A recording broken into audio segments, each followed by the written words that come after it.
Capcom, Resident Evil, remakes, re-releases, ports, you name it, Capcom and Resident Evil have been going together for a very long time.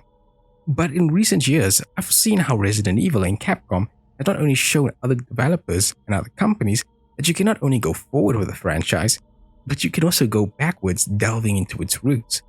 So now Capcom has a series that's not only going forward with Resident Evil 7 and 8, but also going backwards with remakes of 2, 3, and the now recently released Resident Evil 4. They've shown that if you're willing to give time and put people that love these games behind the projects, you are able to make a really good remake that can bring a franchise back from the dead. Now, before I go any further into this, like, comment, and subscribe, all the YouTube stuff, and comment down what's your favorite remake, because there's going to be talking about a lot of remakes in this video. Let's go all the way back to 2002, when the very first Resident Evil remake would be released for the Nintendo GameCube. It was a remake of the original Resident Evil. Those games compared right now, it's just substandard. The game was brand new, it was something completely different, and today is regarded as the best Resident Evil remake for the original game, and the only way you can experience that game. Resident Evil would continue with 2, 3, 4, 5, and 6, and it would go from survival horror into action horror into just action movie, and then it would die out. Many people wishing that Resident Evil would return to its roots, as 6 was very much not loved.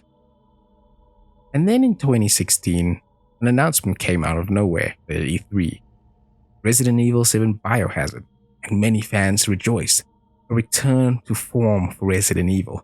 Finally, a back to survival horror and away from the action.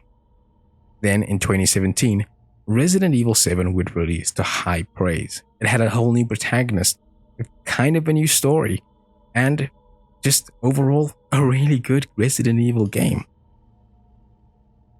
But that would not be the end of Resident Evil. While Resident Evil 7 was very successful, Capcom didn't want the old games to die out, and those games were pretty hard to come by as they've never really been ported. I mean, Capcom at that point had ported every single version of Resident Evil to multiple consoles. You can find 4 everywhere, 5 you can be found everywhere, 6 is re-released multiple times. Then they announced the Resident Evil 2 remake, which had been in production for a very long time. In 2018, they released the Resident Evil 2 remake to high esteem. It was the same game, just completely better. And now, think about this. You have a franchise which has just been revived with Resident Evil 7 going forward, and a franchise that delves right back into its roots and remakes an old game to huge success. There was love, attention, and care given into this remake.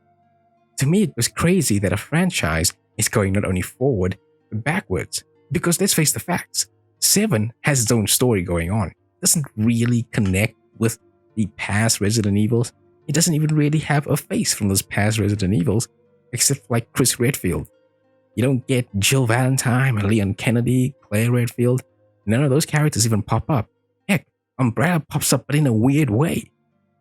And then comes 2, which is a completely different story from 7. Heck, I don't even think it really connects to 7. But people love it. Resident Evil is back. It was unbelievable. And from then on, Resident Evil Mania was everywhere. They immediately announced Resident Evil Village 8, and then they announced a remake for Resident Evil 3. Kind of a fan favorite for a lot of people due to the titular and very popular main character that chases you around. There were a couple of hiccups. Resident Evil 3 would be relaunched on 2020, and Resident Evil 8 would release 2021. So let's talk about those 2 games, because they're very much different and very much the same, right? Resident Evil 3 was a remake of the Resident Evil 3, and it was named Resident Evil Nemesis. And people didn't really enjoy this one as much. It was way shorter, things were cut out from the game, and people just didn't really have a big argument when it came to why have to pay full dollars for this game when it's just very, very short. But people enjoyed it. And let's face the fact, that was the big announcement that will come much later. And then we have Resident Evil 8. And 8 to me is a mixed bag. For a lot of people it is. And I think it's mainly because they were really trying to make Ethan a character, but he never really was. I mean, he doesn't even have a face in his concept art. So why even try to? But Village pointed to me how interesting Resident Evil is, because Village is very much like Resident Evil 4. It takes a lot of things from the old Resident Evil and puts them together in one game, which makes Village feel very weird. Of course, we got the Lady Dimitrescu Mania, but that game was very far along before they decided not to even make her a villain. And at the end of the day, we had new characters and Resident Evil 8 ended. But that wasn't the end of Resident Evil. Like I said, we're going back, we're going forward and backwards and forwards again. And here comes Resident Evil 4, recently just released, and it is regarded as a masterpiece. It is regarded as one of the best remakes ever.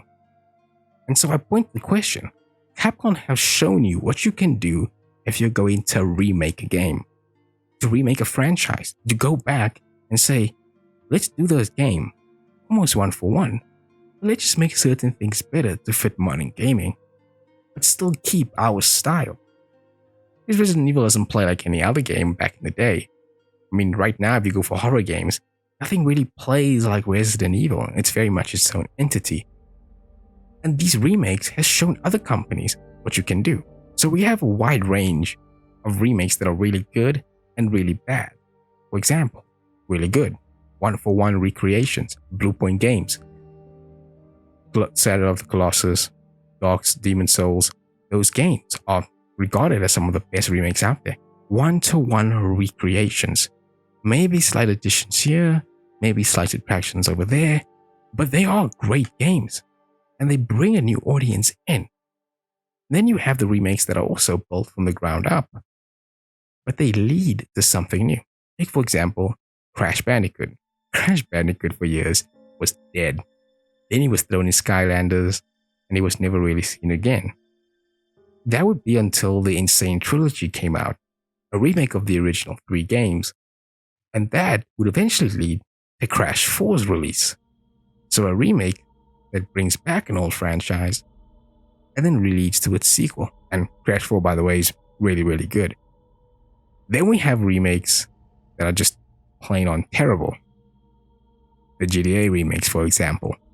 Rockstar not doing what those companies did, and instead just slapping on an old sticker and making sure that you can't even buy the old games anymore. And what we get is a complete mess that no one wants to play and doesn't even feel like it has the same, I don't know what you call it, attention, love for those old titles. And then we have something like Dead Space, another remake of an old game. But to be fair, Dead Space isn't that old. I still think Dead Space holds up to this day, but the remake comes out and everyone loves it. They added in a face for Isaac, which there wasn't one in the original. Well, there was, but like only at the end. And added a voice for Isaac, which was pretty big because Isaac never had a voice in the first game. And it fixed certain things to make it really work. So are we in a new era of gaming where going back and bringing these titles back with care, love, and precision leads to newer, better things? Because I would love to see certain franchises come back. If people follow the mold of what Capcom has done with Resident Evil, we could see many franchises make a return. There's no issues with people having these games come back. People want to play this game. They want to play both the original and they want to play the remake. Now, not every single one of these games great, but the ones that are great can lead to newer things. I would love to see Dead Space 2 be given a remake, and I would love for them not to screw up Dead Space 3 and maybe actually release it completely new.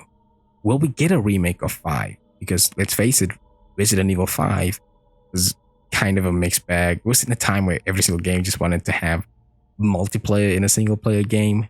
That part of man. And are we done with the HD releases? Remakes from the ground up need to really happen if you really want anyone to buy it anymore, right? And there's been plenty of really good from the ground up remakes, especially on the older PlayStation games. Spyro, Crash, heck, even the Tony Hawk games remake was actually pretty darn good.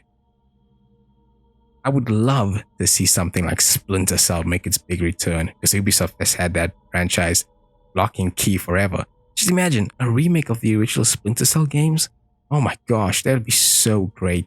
Just play, especially what they could do with night vision now and enemies. Oh, it'll be really so good. Capcom has shown everyone you can do a good remake and you can progress your franchise at the same time. And companies have followed.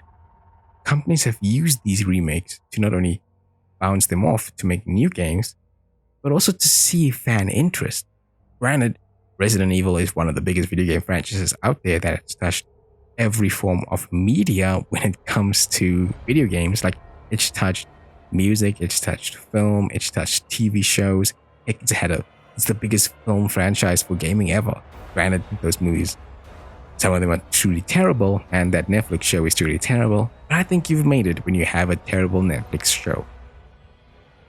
And what about games that are on other consoles and other systems? I would love to see them make a return as well. So my question to you guys is, what game would you want to see remake? And who would you want to do it? Would you want Bluepoint to go in and make a one-to-one remake? Would you want the developers to come and make a full up from the ground remake that adds in new things? Would you like to see a collection of it? I'd love to see them just do the Splinter Cell remakes, because that game, I think it's Chaos Agent. Whichever one doesn't work that well on PC isn't that good. I would just love them to remake those games. Like, just do something with that license, Capcom. And that's my video for today. What do you guys think about Capcom and Resident Evil, and how they managed to not only push the series going forward with 7 and 8, but also make it go completely backwards as well, because those stories don't connect at all. And to think about how crazy people are going about Resident Evil 4 right now, and how mixed of a bag Resident Evil 8 Village was, I think we could still get Resident Evil 9, and it can be completely something else. Do you think we could get a Resident Evil 5 that would be completely different? Could we get a Resident Evil 6 that would be also completely different? Because these remakes really haven't touched the story. And when it comes to 5 and 6, while I think 5 is okay and don't really have to touch much of it, they definitely have to fix 6. Like, 6's story and gameplay is just, oh, it's so terrible and so boring. But overall, that's my video. Like, comment, subscribe, and we're doing something new next week, or maybe somewhere this week, recording something new. I hope to get a Master Do video out. Anyway, that's the video.